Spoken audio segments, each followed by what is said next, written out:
Muy buenas tardes, tengan todos ustedes. Sean bienvenidos a su programa El Viejo Relicario. Estoy muy contento, estoy muy feliz, estoy muy emocionado de arrancar este nuevo proyecto. Un proyecto que tenía tiempo en nuestra mente y que ahora podemos materializarlo por fin. Agradezco muchísimo a Yes Intelectual, por supuesto, por esta invitación, por la confianza. Agradezco mucho al maestro José Antonio Oloarte por esa invitación, por esa sinergia, por llamarme a ser equipo y poder estar en este proyecto juntos. Por supuesto, agradezco por la invitación y porque seguramente sé que vamos a hacer un gran equipo y va a ser un gran proyecto esto que estamos iniciando el día de hoy.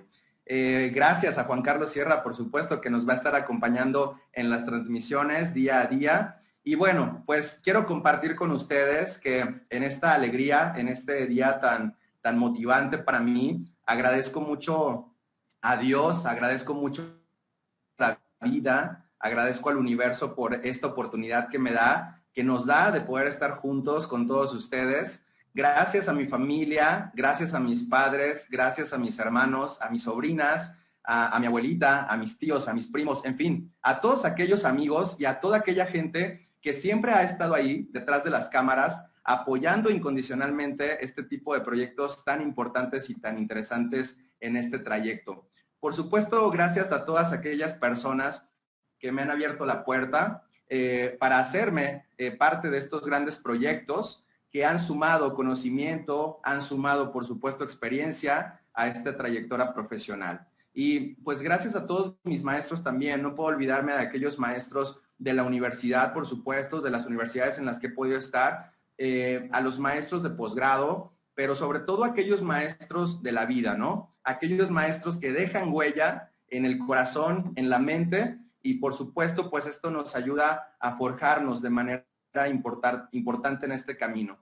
Cuando estaba pensando cómo le íbamos a llamar a este programa, pues obviamente se me vino a la mente muchísimos nombres. Sin embargo, uno que fue el que más llamó mi atención es El Viejo Relicario, por supuesto, y pues algunos maestros, algunos colegas, amigos, familia con quien compartí este nuevo proyecto y que les compartía el nombre que quería utilizar para el programa, me preguntaban, bueno, El Viejo Relicario es un nombre muy interesante, pero ¿por qué? ¿Por qué llamarlo El Viejo Relicario? Bueno, pues en primer lugar, he de contarles a ustedes, queridos escuchas, oyentes, que tengo el honor de ser egresado de la Universidad de Guanajuato, que entre sus letras se ha concebido históricamente como aquel viejo relicario, y ese significado tiene un motivo muy importante para todos los que hemos estudiado en sus aulas, para los que somos egresados de la Universidad de Guanajuato, y por supuesto, en este momento, en este proyecto, tiene un significado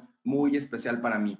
Para mí, la Universidad de Guanajuato es el soporte, es el sustento, es la base del inicio de esta trayectoria, por lo menos personal, esta trayectoria profesional, y que finalmente me parece que sin esta plataforma, pues no podríamos estar, por supuesto, el día de hoy aquí reunidos. Y por otro lado, pues el hablar del viejo relicario es concebir este programa, su programa, el programa de todos ustedes, como un programa en el que podemos convertirnos en compañía de todos ustedes en ese relicario precisamente, en ese espacio donde día con día, a través de estas charlas, a través de estas exposiciones, iremos guardando esos tesoros. ¿Cuáles tesoros? Pues por supuesto que el tesoro de los conocimientos. Charla tras charla, día con día, aquellos comentarios, aquellas propuestas, aquellas inquietudes que vamos a ir sumando todos nosotros, aquellas aportaciones de los ponentes que vamos a tener, porque vamos a tener invitados en este programa, tanto ponentes nacionales como ponentes internacionales, que por supuesto nos irán acompañando y nos irán dejando transmisión con transmisión ese legado, ¿no? Esa experiencia, ese conocimiento tan importante que ellos tienen. Estos programas, los que vamos a tener día con día, este conocimiento va a estar ahí para todos nosotros, para todo el auditorio, para todos ustedes. Va a estar disponible en cualquier momento, va a estar disponible siempre. Los que quieran asomarse al viejo relicario podrán ir a conocer el viejo relicario y aprender, por supuesto, de todo lo que está ahí, de todas las grandes experiencias que van a dejar los ponentes, de todo lo que han forjado a través del tiempo en su trayectoria, por supuesto, a través de sus estudios, a través de sus investigaciones, a través de sus conferencias, de todo lo que nos van a charlar. Por supuesto que las charlas que tendremos aquí con muchos de ellos serán sintetizadas y bueno, pues nos van a compartir su experiencia en aproximadamente 1 hora que durarán las transmisiones, pero yo creo que será muy importante ese conocimiento que va a quedar ahí guardado y que por supuesto, como yo les decía desde este principio, va a quedar en un viejo relicario que va a tener un cúmulo de experiencias y que va a tener un cúmulo de tesoros para todos nosotros, para todo el auditorio.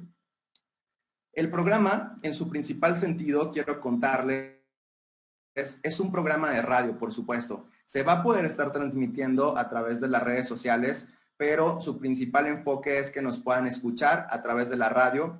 Es un programa jurídico en el que estaremos hablando acerca del derecho y en particular estaremos hablando del derecho penal, del derecho procesal penal, de los parámetros constitucionales,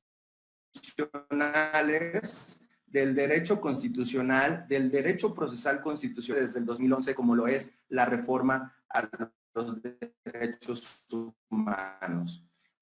Y bueno, pues sin más preámbulo, ahora en este momento tan importante, el día de hoy tengo una persona invitada, una persona que es muy especial para mí. He tenido la intención de invitarla a ella, que esté aquí con todos nosotros, acompañándonos en este inicio de programa. Y por supuesto, le doy la bienvenida a Gladys Judith. Gladys, bienvenida, muy buenas tardes. Hola, hola a todos. Muy buenas tardes. Me siento muy contenta de estar el día de hoy aquí. Hermano, Grame, me da mucho gusto, me siento muy honrada que me hayas considerado el gran nuevo proyecto que es el viejo relicario. Como siempre, deseándote el mayor de los éxitos. Y bueno, yo considero que este espacio es un espacio de aprendizaje, no solamente para ti, sino para otras personas que van a estar siguiendo tu proyecto. Y me parece que es algo muy bueno, porque esto te va a apoyar en que sigas creciendo cada día. Gladys, pues muchísimas gracias. Bienvenida, te doy la bienvenida, hermana. Y quiero decirte que este también es tu programa, El Viejo Relicario, y quiero decirte la razón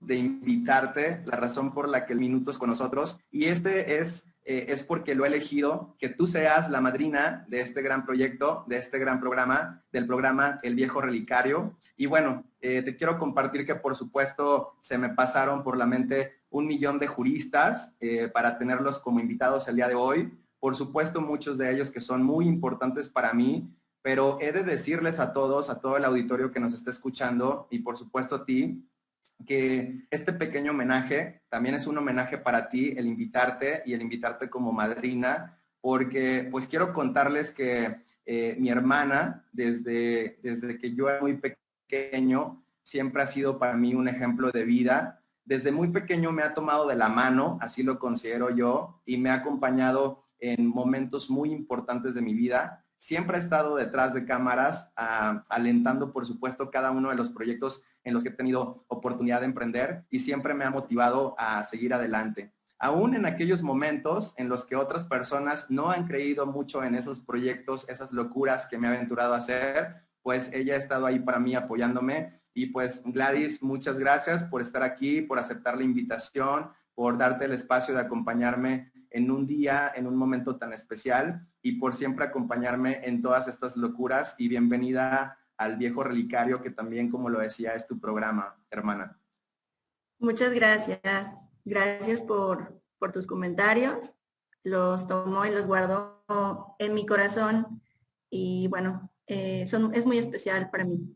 A mí me gustaría aprovechar esta oportunidad para presentarte un poco, no nada más, bueno, yo creo que ya mucha gente te conoce con, bueno, con todos los logros que has tenido y todos los estudios y la preparación que tienes hasta el día de hoy, pero a mí me gustaría aprovechar la oportunidad para presentarte un poco cómo eres como persona, que siempre ha sido un chico muy inquieto, desde pequeño, bueno, siempre has buscado diferentes actividades por hacer, siempre has buscado sobre todo algo muy importante, es un consejo o un apoyo por parte de tu familia y sobre todo siempre estar pendiente de aquellas personas que están cerca de ti, que son tus amigos, aquellas personas que pues que te apoyan, que te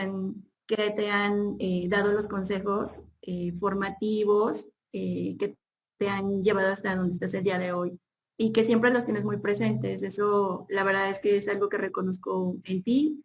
Me parece que también que sepan que, bueno, que tienes un muy buen ejemplo en casa con las abuelas, con mamá, con papá, que nos han inculcado mucho el siempre estar de la mano de Dios y que eso, bueno, también te ha llevado por buen camino y pues que te ha apoyado bastante. Entonces, bueno, yo no me puedo detener tampoco a detallar todos los estudios que tienes, tu maestría en Derecho Constitucional, en el Sistema Penal Acusatorio y maestrías en Derecho Procesal, ¿no? Pero, y bueno, muchas especialidades que la verdad es que seguramente me faltarían si me pongo a listarlas, porque no tengo claridad sobre cada una de ellas. Pero a lo mejor compartirles algo muy padre. Sí, tiene razón Guillermo. La verdad es que sí, como hermana mayor, me sentía pues, con esas ganas de guiarlo por el buen camino y entonces ser muy estricta en cuanto a los estudios.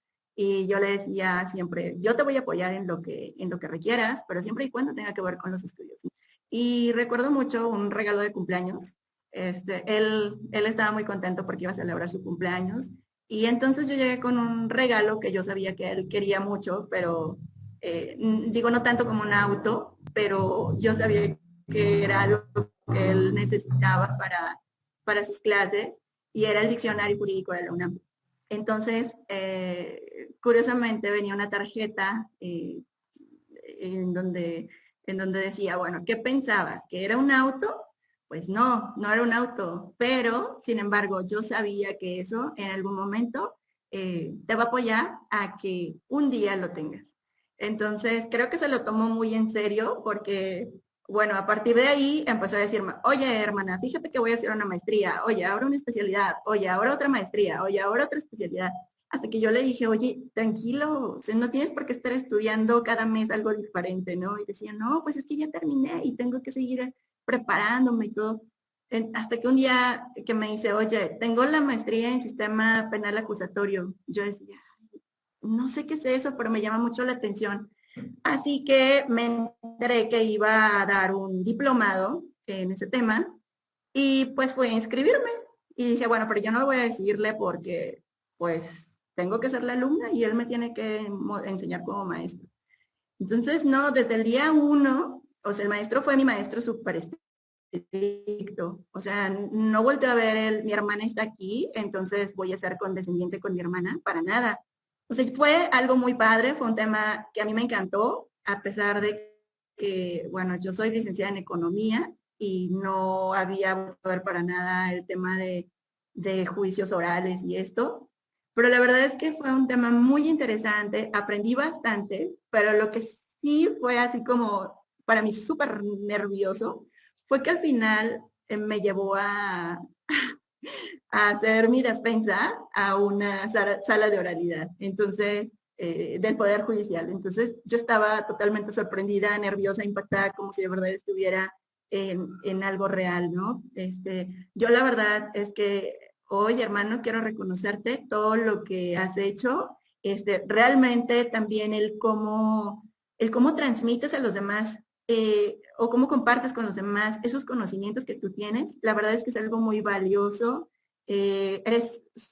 No sé cómo podría explicarlo, pero eres muy bueno en siendo docente, transmitiendo todos esos conocimientos que tú tienes, pero al mismo tiempo de una manera tan firme, tan enfocada, que la verdad es que se aprende bastante contigo. Entonces, yo lo único que quiero, bueno, para cerrar esto y reconocer ese gran ser humano que eres y ese gran corazón que tienes dentro por el apoyo a otras personas, siempre estar pensando en cómo mejorar esa, esa vida del prójimo.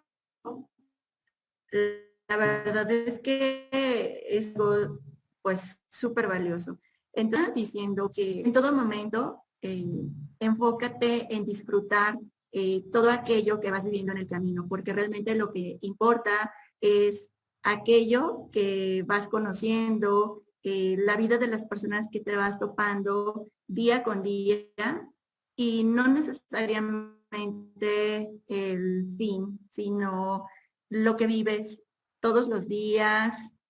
Bueno, creo que tuvimos ahí un pequeño problema de comunicación. Estábamos escuchando algunas palabras de mi hermana. Si puedes continuar, hermana, concluimos con esta parte y continuamos con el programa con mucho gusto. Gracias a todos los que nos están escuchando. Tenemos aquí ya varios comentarios y nos da mucho gusto que estén presentes con nosotros. Y bueno, pues reiterarles que en este día estamos en inicio del programa El Viejo Relicario y el día de hoy tenemos como invitada especial a mi hermana Gladys Judith. Y por supuesto la invité porque es la madrina del programa, entonces estaba compartiéndonos unas palabras, la dejo que continúe y por supuesto continuamos con este programa El Viejo Relicario. Claro que sí. Hola, ¿cómo están nuevamente? Bueno, pues prácticamente lo que yo comentaba es que, bueno, haciendo un pequeño resumen, es reconocer esa persona que eres, todos los logros que tienes hasta ahora, Guillermo. La verdad es que me siento muy orgullosa bueno, por formar parte de esos logros, así como lo has comentado. Me da mucho gusto el hasta hoy tener la oportunidad de haber conocido cada uno de los proyectos que has tenido y la verdad es que me siento afortunada de poder vivirlos. Entonces, bueno, me siento muy contenta por haberte tenido como maestro en ese diplomado del tema del sistema penal acusatorio, esos nervios que me hiciste sentir en la sala de oralidad, en mi examen final, pero es algo muy, muy bueno, muy padre, es una experiencia que guardo con mucho cariño. Y bueno, pues finalmente compartirte que, bueno, decirte que realmente lo que yo te podría recomendar es que absorbas de este nuevo proyecto lo mejor que puedas de todas aquellas vidas que van a estar en contacto contigo. Seguramente será algo muy enriquecedor para ti, para que sigas creciendo y bueno, que disfrutes cada momento y cada persona que se atraviese en este camino hermoso que es la vida, porque lo importante no es el objetivo, sino el ir viviendo las experiencias durante todo el camino. Entonces, muchísimas gracias por haberme invitado. Muchas gracias por ser mi hermano. Me siento muy orgullosa y espero seguir disfrutando contigo a tu lado por muchos años más, cada uno de tus logros y de tus proyectos. Y espero que me sigas invitando. Muchas gracias por tanto. Mucho éxito. Muchas gracias, hermana. Gracias por tus palabras. Estoy tratando de contener un poco esto que me hace sentir porque se me van a salir las lágrimas y no se puede ahorita. Estamos en vivo, estamos al aire aquí en el programa El Viejo Relicario y te agradezco mucho esas palabras, agradezco mucho que siempre estés conmigo y por supuesto que me da mucha emoción que estés aquí en este momento tan especial para mí y que podamos compartir todos juntos este nuevo proyecto. Gracias por aceptar la invitación, gracias por venir, gracias por seguir siendo un ejemplo, gracias por estar aquí y bueno, pues seguramente no será la primera ni la última vez que te invite, seguramente volverás, porque ahora como lo has compartido, ya tuviste la oportunidad de ser alumna de una clase del sistema acusatorio, así que podremos invitarte a que nos platiques qué has aprendido del sistema acusatorio o de algún otro tema importante, incluso que se pueda relacionar con tu expertise, que es la economía, pero seguramente podremos encontrar otro espacio y me encantará siempre seguir compartiendo contigo. Muchas gracias. Te mando un fuerte abrazo. Gracias por este espacio que te diste.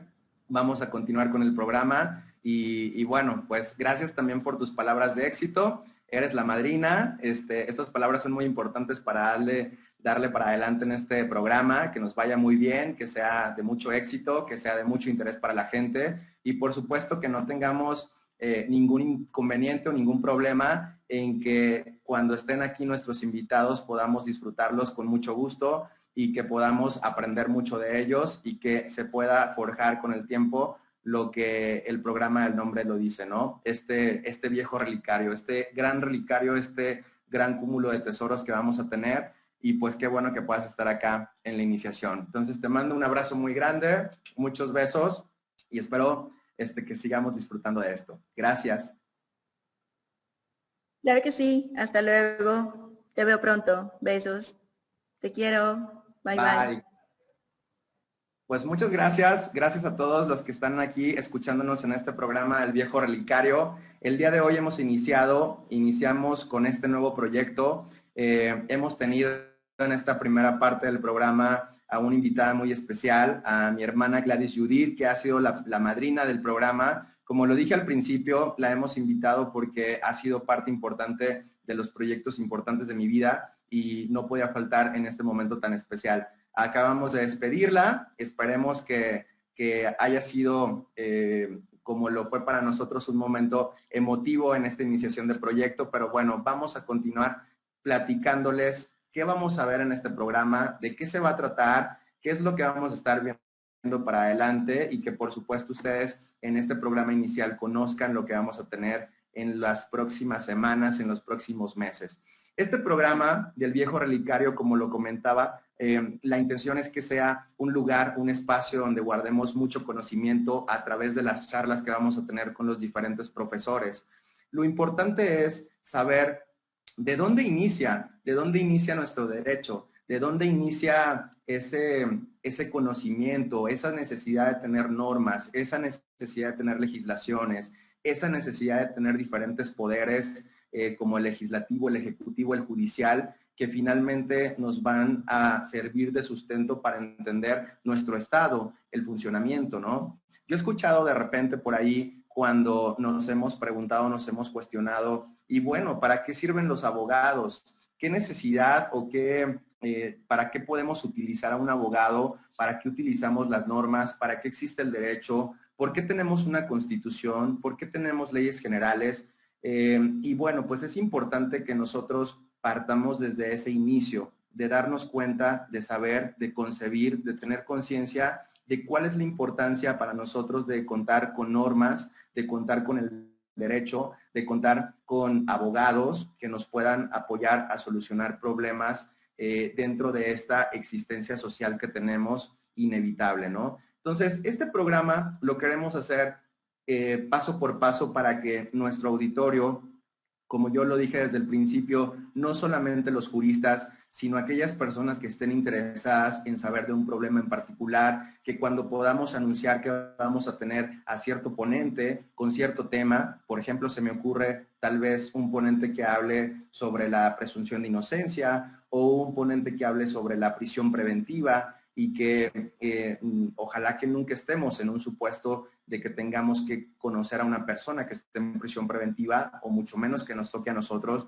pero saber qué es lo que tiene que pasar. ¿Por qué existe la prisión preventiva? ¿Qué es lo que tiene que pasar cuando una persona cae en ese supuesto de tener que tener una prisión preventiva en su contra. Y bueno, me parece que a través de estas charlas, a través de este conocimiento, a través de este espacio, podemos irle dando herramientas, podemos irle dando ese material, no solamente a los juristas, porque seguramente vamos a tratar consideraciones importantes que siempre en las charlas nuevas aprendemos del conocimiento, aprendemos de las opiniones, aprendemos de los puntos de vista de nuestros ponentes, pero por supuesto lo que intentamos con este programa también es llegar a todas las personas que estén interesadas en saber en un tema particular y que no precisamente estén relacionadas con este entorno jurídico y que puedan entendernos, que puedan entender qué hacer, cómo solucionar su problema o darse ideas para algún tema en particular.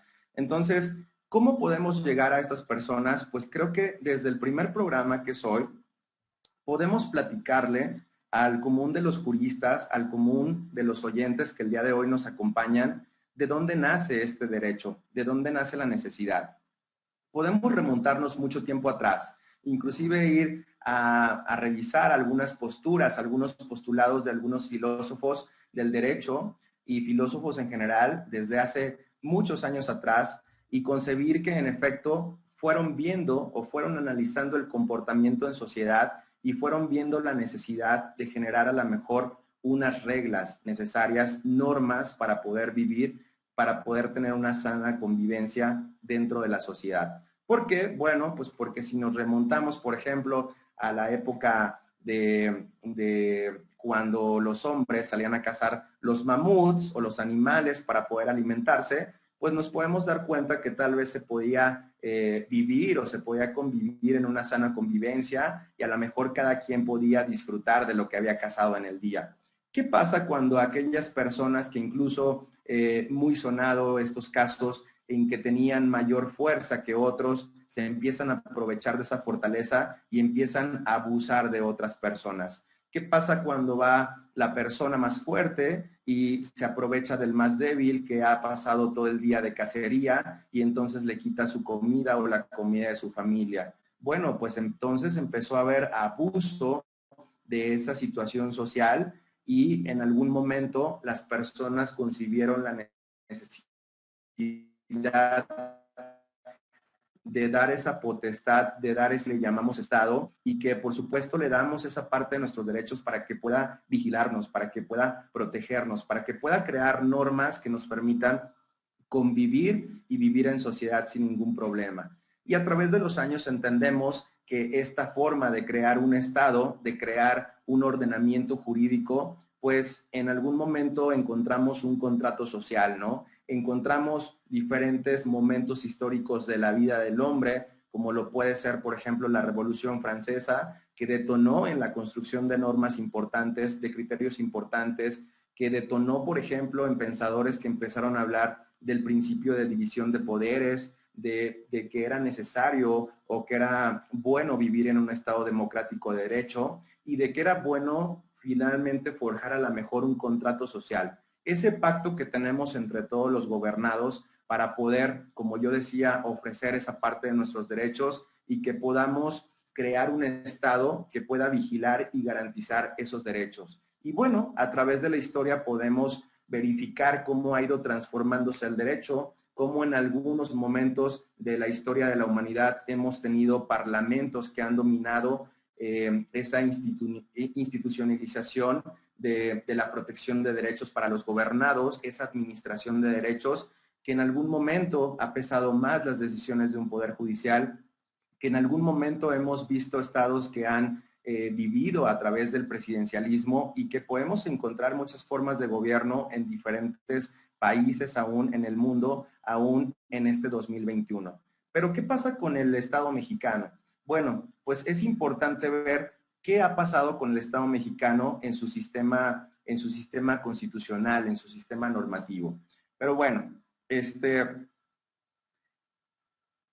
importante decirles que en México hemos creado un sistema jurídico mexicano.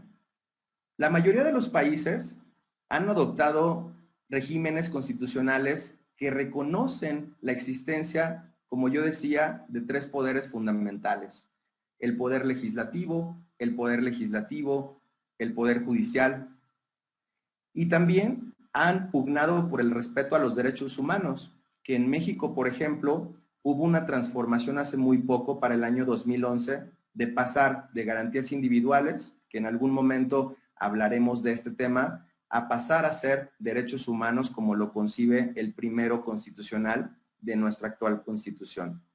Estos elementos podemos decir que se traducen en un ejercicio, en un esquema competencial propio del poder, de ese Estado, de ese contrato social, integrado, por supuesto, por un grupo de órganos necesarios que tiene que tener el Estado para poder despachar de forma eficaz esas diferentes tareas que necesitamos para poder convivir y vivir en sociedad.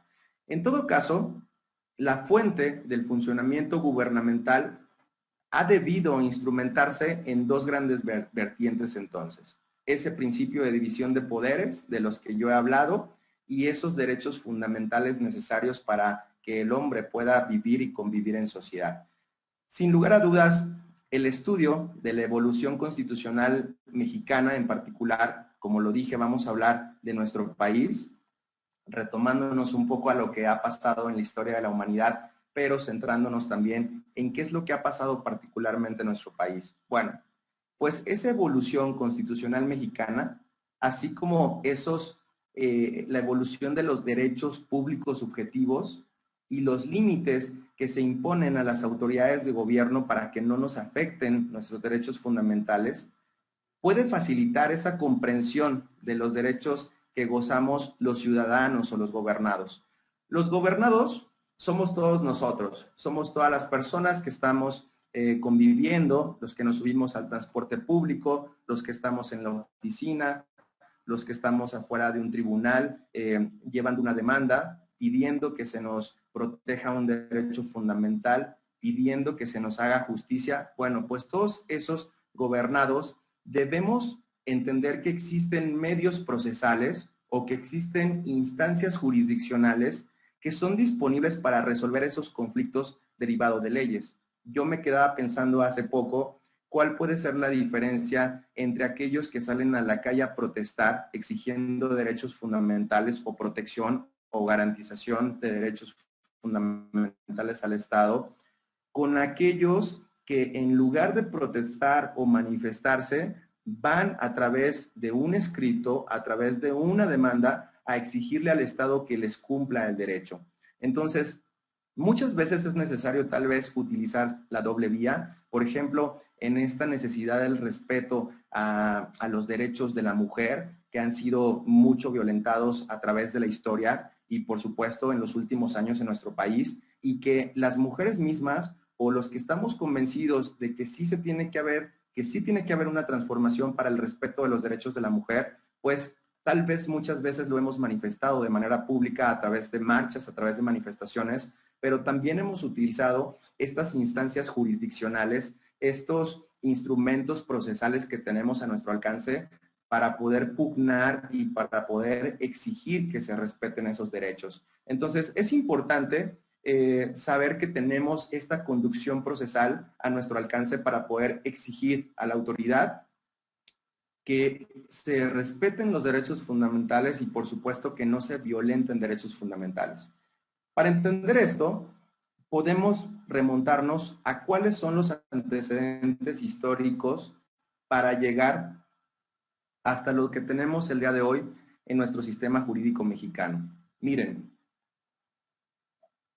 en el año de 1810 inició la lucha de independencia en México. Voy a empezar y voy a partir desde el año de 1810, que es un momento importante en esta transformación, en esta revolución de ideas, en esta revolución armada que surgió en nuestro país y que es importante para entender nuestro derecho y para entender de dónde nacen nuestras instituciones y cómo las podemos utilizar hoy en día. En los próximos programas de este programa del Viejo Relicario, por supuesto, que vamos a tener invitados que nos van a hablar a profundidad de cada uno de estos temas, pero el día de hoy me parece importante decirles cómo nace o cómo se sustenta nuestro derecho, nuestro sistema jurisdiccional en nuestro país. Bueno, pues en el año de 1810 inicia la lucha de independencia en México.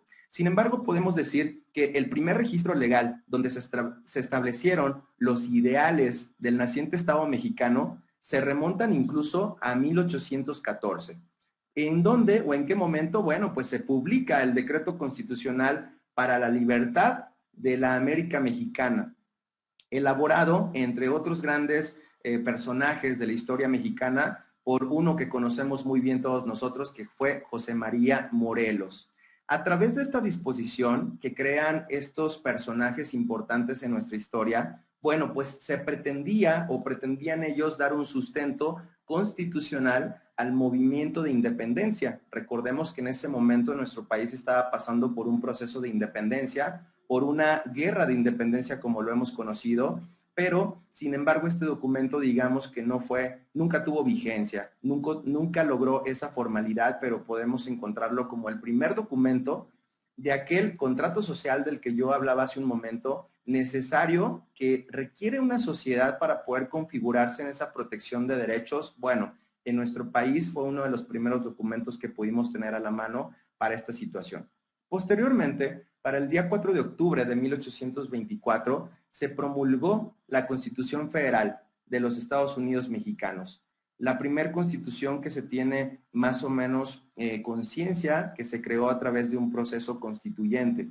En esta constitución es importante decir que ya hablábamos, el legislador mexicano ya hablaba de una república representativa, de una república popular y federal, que se dividía, por supuesto, en los estados libres y soberanos, como los conocemos hasta ahora, el Estado Libre y Soberano de Puebla, de Aguascalientes, de Chiapas, de Guanajuato, etcétera.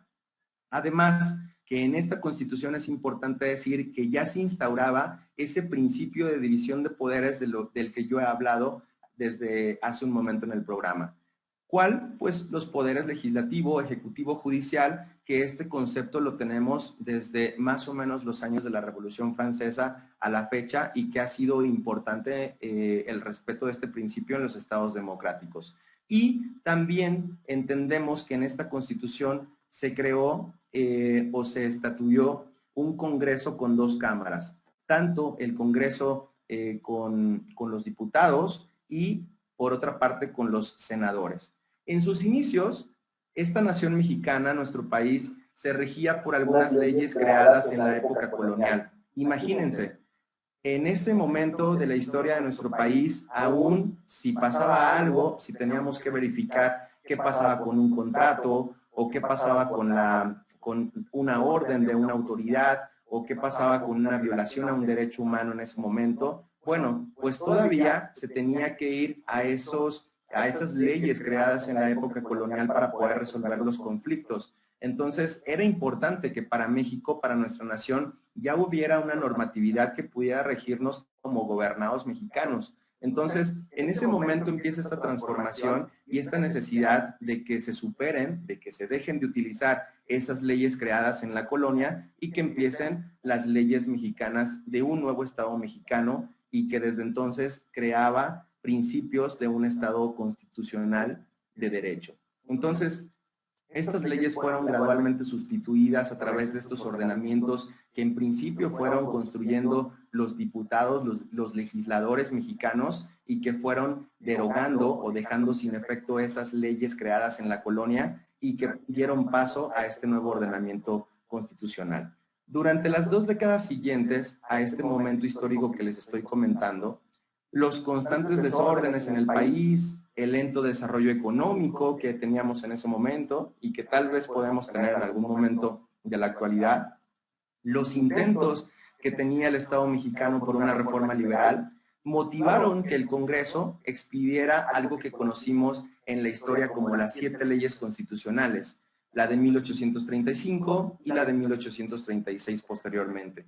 Estas pusieron fin en un momento histórico de nuestro país al sistema federal y establecieron un sistema centralista donde los estados se transformaron en departamentos subordinados a lo que dijera el gobierno central, que estaba en lo que conocemos como el Distrito Federal, actualmente la Ciudad de México.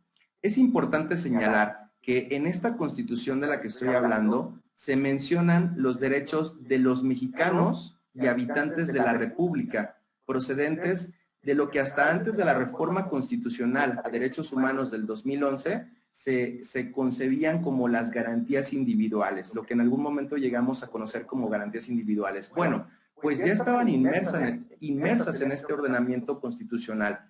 Es importante mencionarlo porque ya había la necesidad de protección, ya había la concepción de que el Estado tenía que reconocerlos y protegerlos, lo que llamamos garantías individuales, y que posteriormente, como he dicho, se convirtieron en derechos humanos a partir de la reforma del año 2011. En junio de 1843 se publicaron las bases de organización política de la República Mexicana. En esta se ratifica que hay un gobierno central. Sin embargo, afortunadamente, quiero pensar que fue así, algunos años después, 4 años aproximadamente, para 1847, regresó el sistema federal mediante la restitución de la vigencia de la Constitución de 1824. Había algunas reformas para este entonces en esa Constitución, pero se pidió que se respetara lo que el constituyente, lo que los legisladores, representantes de varios estados del país, habían dicho que tenía que ser o que tenía que respetarse en ese parámetro constitucional. Entonces, dejamos el centralismo atrás y volvemos a ese Estado federal. En 1856 fue promulgado el Estatuto Orgánico Provisional de la República Mexicana. Este servía como una base para que un nuevo constituyente pudiera crear una nueva constitución, y esto abrió paso a crear una siguiente constitución para el Estado mexicano, que fue la de 1857. De esta forma, podemos decir que establecimos en el Estado mexicano un gobierno liberal. Sin embargo, a través de la publicación de las leyes de reforma, donde se dispone, entre otras cosas, la separación entre la Iglesia y el Estado mexicano, la expropiación y secularización de los bienes de la Iglesia y la creación de algo muy importante, una institución hasta hoy muy importante en nuestro país, como es el registro civil. Los conservadores apoyaron en ese momento la intervención francesa y la implementación de una monarquía. Entonces, otra vez volvemos a transformarnos, entra Francia a dominar esa forma de organización de gobierno en nuestro país y se convierte en una monarquía. En este momento histórico de nuestro país del que estoy hablando, el presidente Benito Juárez García, que estaba para entonces de presidente, pues se vio obligado a trasladar ese gobierno federal al norte del país por algunos años. Esto aproximadamente en el 1867. En este año, después de una larga y desgastante lucha que se dio, que por cierto he de decir que este gobierno que trasladó Benito Juárez al norte del país estuvo en un momento de esos años instaurado en la ciudad de Guanajuato capital, que es desde donde estamos transmitiendo el programa en este momento. Bueno, pues estuvo en algunos años ese gobierno de Benito Juárez, en lo que se restablecía lo que fue la continuidad de un gobierno federal y dejar al lado la monarquía que trajo Francia. Posteriormente podemos decir que durante el gobierno de un personaje importante que todos conocemos, como lo es Porfirio Díaz, se incrementó la pobreza en México, la explotación de muchos gobernados en el país. Estos y otros factores provocan algo muy importante que tenemos, como lo es la lucha que se genera el 20 de noviembre de 1910 a través de un personaje histórico como lo es Francisco I. Madero, con el Plan de San Luis, y que tenía como principal lema sufragio efectivo, no reelección. Y con el llamado al pueblo de México a alzarse en armas, pues comenzaría otro momento histórico, que es la Revolución Mexicana. Aún sin concluir la lucha armada, el 5 de febrero de 1917 se promulga la Constitución, cuando está en el gobierno Venustiano Carranza, y pues da paso a la Constitución que el día de hoy tenemos, la Constitución de 1917. Con diferentes reformas, por supuesto, muchísimas reformas desde el 1917 hasta la fecha, pero consagrando en su generalidad el respeto a lo que se estableció por parte del constituyente en ese momento histórico de nuestro país, ¿no? Ahora bien, ¿cuáles son las fuentes formales del derecho para poder entender por qué necesitamos un derecho, de dónde nace el derecho, ¿Cómo se construye? Bueno, pues las fuentes formales son el origen del derecho, es decir, las fuentes formales hacen que nazca el derecho. Tradicionalmente, las fuentes del derecho se clasifican o se han clasificado por algunos. Dentro de las fuentes formales, por ejemplo, son los procesos de creación de las normas. El derecho mexicano contempla a la legislación, a la jurisprudencia, a la costumbre como una fuente formal del derecho. También encontramos como fuentes las normas individualizadas o los principios generales del derecho, por ejemplo. Hablando, en primer lugar, de la legislación, podemos decir que la ley constituye en México la más importante fuente formal del derecho. O sea, es la norma, es la construcción de la norma, la fuente más importante del derecho para nuestro país.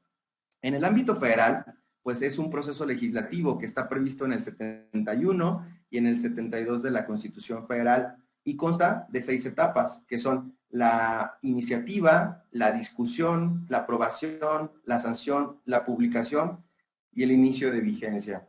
Esto lo podemos encontrar y entender cuando vemos en las noticias que dicen el Congreso de la Unión propone una nueva reforma o propone una adición o propone, por ejemplo, que se sancione una nueva conducta a través de la tipificación de un delito en particular. Pues bueno, esto que nosotros vemos en la televisión de las reformas, de las adiciones, es porque se encuentra un proceso legislativo en camino a través primero de una iniciativa, que hay entes legitimados para poder dar una iniciativa. Ya cuando está dentro del legislativo hay una discusión, una aprobación, hay una sanción posteriormente y bueno, pues se puede publicar esta norma. Es importante decir que no porque la publiquen o no porque la produzcan los entes legitimados como son los legisladores, ya tienen una validez. Sí, por supuesto, tienen una validez, pero hay que esperar a que los entes legitimados, por ejemplo, estén a la espera de que esa norma no violente derechos fundamentales o no violente principios constitucionales y que por ende pudiera ser contraria tanto a los parámetros constitucionales como a los parámetros internacionales. Entonces, esta es la forma como se crea la norma. En los estados del país también existe este proceso. Por ejemplo, hace poco el estado de Coahuila, de la última reforma que tengo en la mente, creó un delito que incorporó en su código penal, que es la suplantación de identidad, y lo hizo a través de un proceso legislativo. Por supuesto que los entes legitimados para promover un medio de control constitucional estuvieron a la espera de verificar si realmente esta norma puede ser constitucional o no. Esta es la forma en cómo se desarrolla un proceso legislativo y que entendemos, por lo que yo decía, que puede ser o es en nuestro país una de las fuentes principales del derecho. Entonces, es importante ir conociendo cuáles son los aspectos de la creación de la norma, las fuentes del derecho. Es importante ir conociendo los antecedentes históricos y, por supuesto, pues ir entendiendo por qué tenemos en nuestra actualidad un Estado democrático de derecho y por qué tenemos normas, por qué tenemos leyes, por qué tenemos un poder judicial, por qué tenemos un poder legislativo, un poder ejecutivo, cuál es la función de cada uno de estos poderes y cuál es la necesidad de entender la existencia para también poder comprender su equilibrio. Hay decisiones que toma el poder ejecutivo y que por supuesto están limitadas a lo que nos pueda decir el poder judicial. Se me ocurre ahorita, como lo fue la consulta popular, el ejecutivo propone que se haga una consulta popular, sin embargo es el poder judicial quien establece si realmente esta consulta puede ser viable de acuerdo a los parámetros constitucionales o no. Y por supuesto, pues hay otros momentos en donde el legislativo puede surgir como un contrapeso. Se me ocurre la investigación que se estaba llevando a cabo contra el gobernador de Tamaulipas, en el que se denuncia por parte de la Fiscalía General de la República hechos que pudieran ser constitutivos de delito, que eso se verificará si realmente el gobernador puede ser responsable o no hasta una sentencia final, pero que por supuesto, va a tener un juego de contrapesos entre la acusación que pueda hacer la Fiscalía a través de una investigación, entre la necesidad de quitarle ese fuero al gobernador por parte de los legisladores y entre la sentencia o la verificación del proceso que va a llevar a cabo el Poder Judicial en algún momento determinado. ahí vemos que hay juego de los tres poderes del Estado en un Estado democrático de derecho y que van a servir para poder dar una certeza, una seguridad jurídica para los gobernados. Bueno, el próximo programa podemos seguir hablando de cuál es el sustento o la fuente o el nacimiento de nuestro derecho mexicano y por supuesto a mí me gustaría tener pronto una charla de cuál es la importancia de la filosofía del derecho en nuestros días. Parece que muchas veces en las universidades o a los abogados, a los juristas, se nos ha olvidado un poco cuál es la importancia de la filosofía del derecho y es importante decir que nunca pasa de moda, que nunca podemos dejarla a un lado, que la filosofía del derecho es muy importante para entender el contexto de nuestro entorno jurídico hoy en día y que por supuesto los abogados tenemos que tenerla y dominarla para poder entender. Porque no todo solamente se construye a través de la norma, no todo el derecho solamente va a ser norma, sino también va a ser muy importante en este camino jurídico el interpretar la norma y el argumentarla a través de los procesos. Entonces, estamos por concluir esta hora de programa. Qué rápido se nos ha ido este espacio. Yo la verdad es que estoy muy contento de estar aquí con todos ustedes.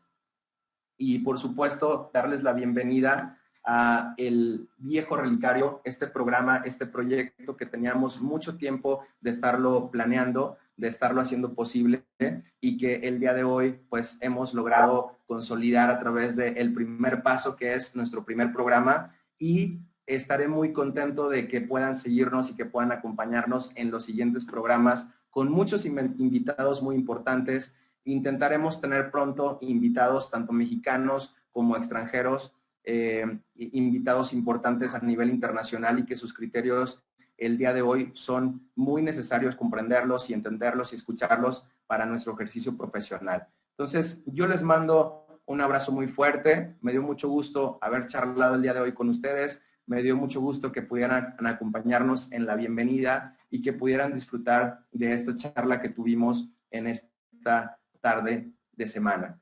Les mando un muy fuerte abrazo y nos vemos en la siguiente emisión de El Viejo Relicario. Un abrazo fuerte para todos. Hasta luego.